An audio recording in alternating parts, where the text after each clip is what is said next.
João capítulo 3, versículo 1 a seguir. E havia entre os fariseus um homem chamado Nicodemos, príncipe dos judeus.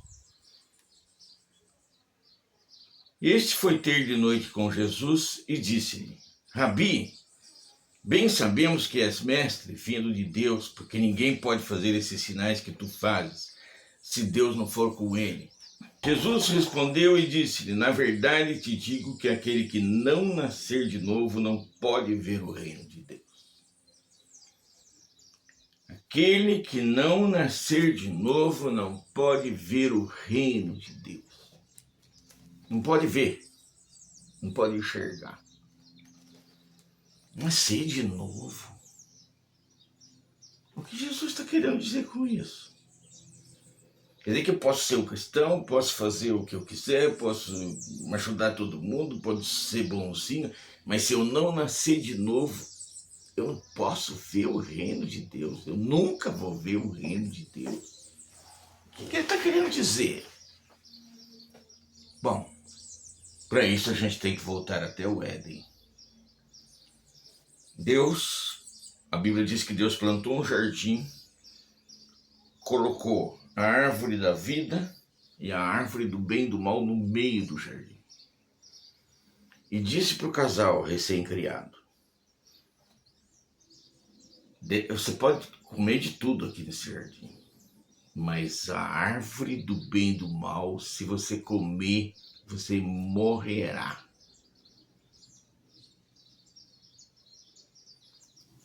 Pode aproveitar de tudo, mas a árvore do bem e do mal, não. Essa é proibida. Vai morrer. E eles comeram? Comeram. Morreram? Morreram ou não morreram? Morreram. Morreram uma morte tripla. Tripla. Morte física. Deus havia determinado o seguinte: você veio do pó, pro pó você vai voltar. O homem não foi feito para morrer. O homem foi feito para ser eterno. Ou a partir da criação ele viver para sempre. Morte física. Você veio do pó, pro pó você vai voltar. Morreu. Morte espiritual. Separação de Deus. Deus mandou tirar do jardim, pôr um anjo na porta do jardim, não ter mais acesso ao jardim, não comer mais da árvore da vida para não viver perpetuamente. Morte espiritual. Minhas relações com o ser humano estão cortadas. Deus vinha conversar todo amanhecer do dia com Adão. Agora acabou. Tanto ele como a descendência dele já nasceria morto espiritualmente falando. Morto. Morte eterna. Não tem uma coisa pior do que a morte eterna. Para sempre distante de Deus. A morte eterna, ela é tão terrível que Deus, alguns momentos depois, falou para a serpente: olha, da mulher vai nascer uma semente que vai pisar na tua cabeça. Naquele dia, naquela hora, ele já determinou que o Cristo viria e venceria o diabo para nos dar a salvação eterna. Naquele dia, Deus se apiedou do homem e prometeu a vinda do Messias. O Messias, ele viria para salvar. E quando o Messias viesse, ele primeiro restauraria a morte espiritual, ou seja, aquela comunhão que nós havíamos perdido com Deus, vida espiritual, Aquela comunhão que a gente havia perdido, morte espiritual, seria transformada em vida.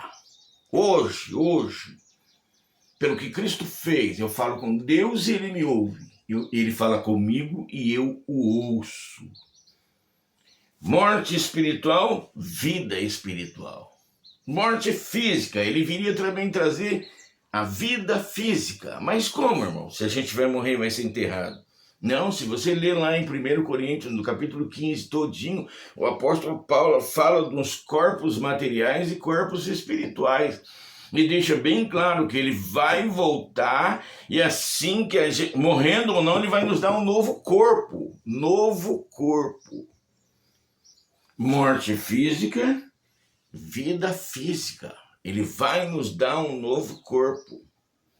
E, acima de tudo, o que eu prezo muito mais em tudo isso, vida eterna. Vida eterna. Morte eterna, vida eterna.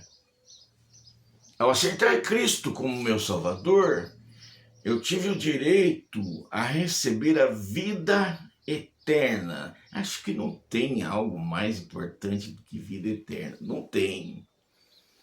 Para pensar, é algo maravilhoso, vida eterna, que Deus preparou para mim, que Deus preparou para você. Você entende? Isso tudo vem através de Jesus Cristo. Receba a vida espiritual, a vida física que logo virá um novo corpo e a vida eterna quando você aceita Cristo como seu Salvador. Aquele que não nascer de novo não verá o reino de Deus. Através dessa vida que ele vai te, esse nascer de novo, você vai ter direito a tudo isso. Você vai ter direito a tudo isso.